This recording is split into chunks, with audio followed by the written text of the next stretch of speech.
جب بھی میرا گھر والا میرے قریب ہوتا تو میری ساس اسے اپنے پاس بلا لیتی۔ ایک دن میرا شوہر کام کر رہا تھا، میری کھڑکی سے چھپ کر دیکھنے لگی، پھر اندر آئی اور میرے شوہر کو کہنے لگی اب بس کر دو۔ میرا شوہر میرے اوپر۔ ناظرین، کہانی میں آگے کیا ہوا سننے کے لیے ویڈیو کو آخر تک لازمی دیکھیں۔ چینل پر پہلی بار آئے ہیں تو چینل کو لازمی سبسکرائب کر دیں۔ میرا نام فرزانہ ہے، میری عمر 27 سال ہے اور میں 3 بچوں کی ماں ہوں، اور مجھے دیکھ کر کوئی بھی نہیں کہہ سکتا کہ میری شادی ہوئی ہے، کیونکہ میں نے اپنے آپ کو مکمل فٹ رکھا ہوا ہے۔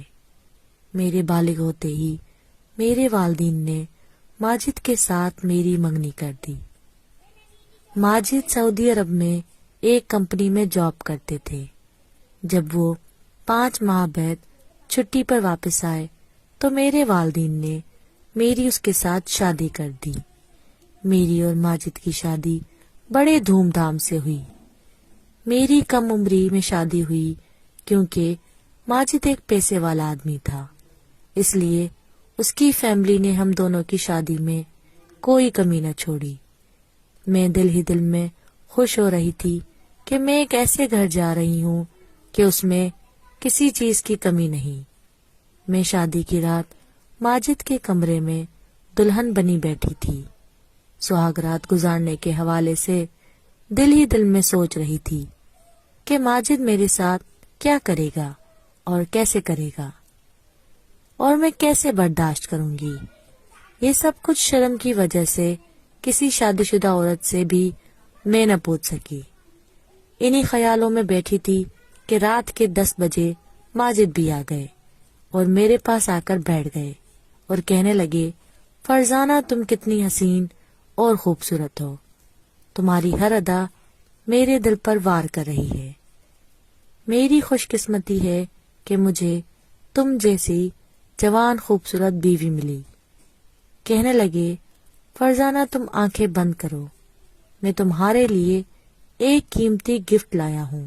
میں نے کہا ماجد مجھے تمہارے سوا کسی چیز کی ضرورت نہیں، اب تم ہی سب کچھ میرا ہو۔ وہ کہنے لگے میری جان یہ گفٹ نہیں بلکہ میری محبت کی نشانی ہے۔ پھر میں نے ان کے کہنے پر آنکھیں بند کر لی تو انہوں نے ایک ڈبے سے ہیرے کی انگوٹھی نکالی اور میرے ہاتھ میں پہنا دی۔ جب میں نے وہ انگوٹھی دیکھی تو میں حیران ہو گئی کہ اتنی بڑی مہنگی انگوٹھی، وہ بھی میرے ہاتھ میں۔ وہ کہنے لگے تم سے قیمتی نہیں۔ پھر وہ میرے ساتھ رومانٹک باتیں کرنے لگے۔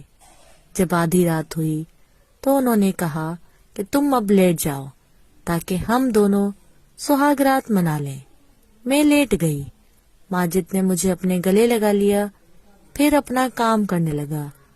ماجد کی امی یعنی میری ساس ہم دونوں کو کمرے کی کھڑکی سے دیکھ رہی تھی۔ میری ساس نے آواز دی ماجد تم میرے پاس آؤ، مجھے تم سے ضروری بات کرنی ہے۔ ماجد نے اپنا کام پورا نہیں کیا اور مجھے چھوڑ کر اپنی امی کے پاس چلا گیا اور صبح تک ہی اپنی امی کے پاس رہا۔ مجھے تھوڑی دیر تو ماجد کی قربت نصیب ہوئی، لیکن ساری رات مجھے اکیلے گزارنی پڑی۔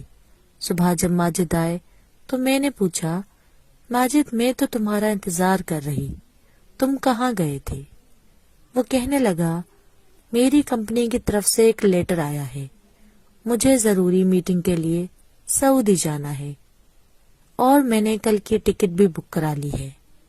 میں پریشان ہو گئی کہ ماجد نے میرے ساتھ آدھی رات گزاری اور دوسرے دن جا بھی رہا ہے، میرے ارمان تو ادھورے رہ گئے۔ اب میں اپنا وقت ماجد کے بغیر کیسے گزاروں گی؟ یوں میری شادی کے دوسرے دن میرا شوہر مجھے اکیلا چھوڑ کر سعودی عرب چلا گیا۔ اب میں تنہائی میں وقت گزارتی اور اس آدھی سہاگ رات کو یاد کرتی۔